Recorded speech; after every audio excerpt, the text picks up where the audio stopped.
এবং সেহেতু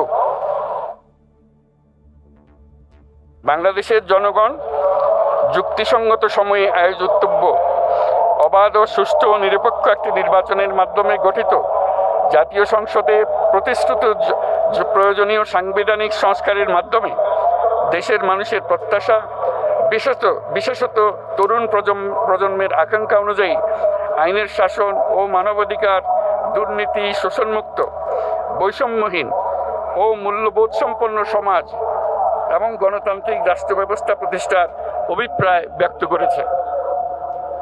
এবং সেহেতু বাংলাদেশের জনগণ এই প্রত্যাশা ব্যক্ত করছে যে একটি পরিবেশ ও জলবায়ু সহিষ্ণু, অন্তর্ভুক্তিমূলক, টেকসই উন্নয়ন কৌশলের মাধ্যমে বর্তমান ও ভবিষ্যৎ প্রজন্মের অধিকার সংরক্ষিত হবে।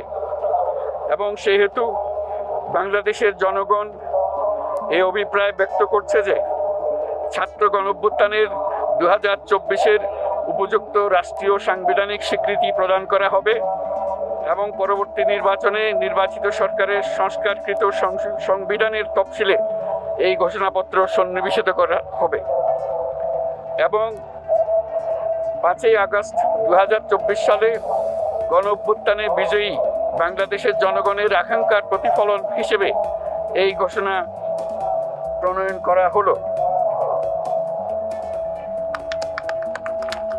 জাতির সার্বিক মঙ্গল কামনা করে আমি জুলাই ঘোষণাপত্র আপনাদের সবার সামনে উত্থাপন করলাম।